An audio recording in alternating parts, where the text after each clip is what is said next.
In his book Inner Goal, Jungian analyst Robert A. Johnson talks about the modern ailment that has affected a lot of people, that is, loneliness. He says that loneliness is an interior matter and states that there are three kinds of loneliness: loneliness for the past, loneliness for what has not yet been realized, and the profound loneliness of being close to God. The first kind of loneliness, that is loneliness for the past, is regressive. It attacks early in life, during adolescence or early adulthood. We want to return to the place we came from. We want the comfort and security of the good old days, the way things used to be. How many times do your dreams take you back to early times? The playground, the backyard, the tree you used to climb, your grade school friends. This is the backward turning loneliness, a hunger for the Garden of Eden. There isn't much we can do about it. We can't go back. The Bible says that there is an angel with a flaming sword at the gate of Eden, forbidding re-entry. Backward turning loneliness is the mother complex, the wish to return to your mother's womb. It is especially dangerous in man because it becomes the will to fail, the propensity to relinquish power and regress. Loneliness for the way things used to be can spoil a marriage, wreck a job, and leave you inert in almost every aspect of life. No one is free of it. It is the wish to return to primal innocence. Grieving is another manifestation of longing to go back to what was. When we lose something, sadness and loneliness are understandable, but they are backward looking. It is not just the loss of the other, it's also the loss of an arrangement, a place to put our gold. We may not feel ready to take it back, to bear its weight, but all backward looking qualities are doomed. We can't go backward. The second kind of loneliness is the longing for what is possible but has not yet been realized. An alive, vigorous, functioning human being has a vivid intuition of what he is capable of. His intuition leaps forward and he imagines what is possible. He fantasizes a perfect woman or a love affair that will touch him to the core. He feels lonely for what is not. He thinks that he sees out there what will assuage his loneliness, but that can only happen in here. When our value and sense of meaning are always outside ourselves, that is, there is someone, something, some place, or some condition that will cure our problem, then we are stuck in an insoluble problem. The first kind of loneliness for what once was drives us backward and downward.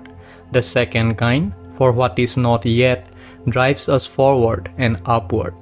At least this is a progressive loneliness. It drives us to accomplishments. But both of these kinds of loneliness drive us. In other words, we are never in control. The third kind of loneliness is the most subtle and difficult. It is the loneliness of being dangerously close to God. The proximity of God is always registered first as extreme pain. To be near it, yet unable to touch the thing you want most, is unendurable. A medieval proverb says, "The only cure for loneliness is aloneness." In the modern world, loneliness has reached its peak. The old ways that used to protect us have worn thin. When we are in this kind of pain, we cry out to be freed from our suffering. But when our understanding deepens, we go off somewhere, sit still, and determine not to move until the dilemma is resolved. For some time, the journey is hellish, but ultimately, it gets resolved. When we are able to move from solitude to vision, redemption takes place and loneliness vanishes. Not because it gets filled, but because it was illusory in the first place. It could never be filled. A new kind of consciousness arises that does not find the immanence of God unendurable. There never was anywhere to go outwardly, but there is lot to do inwardly. The change of consciousness that turns loneliness into solitude is genius.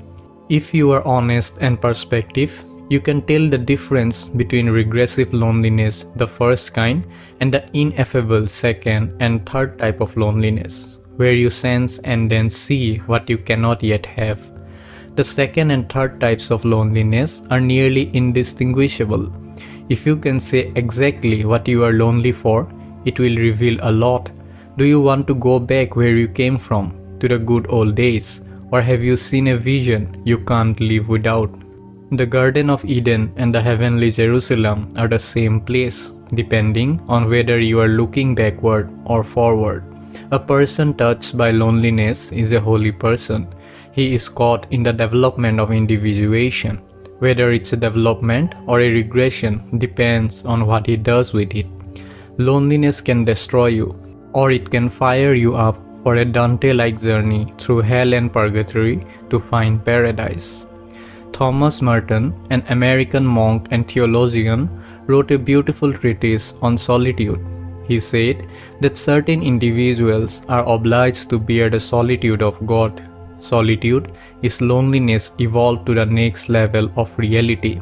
He who is obliged to bear the solitude of God should not be asked to do anything else. It's such a difficult task. If you can transform your loneliness into solitude, you are one step away from the most precious of all experiences. This is the cure for loneliness.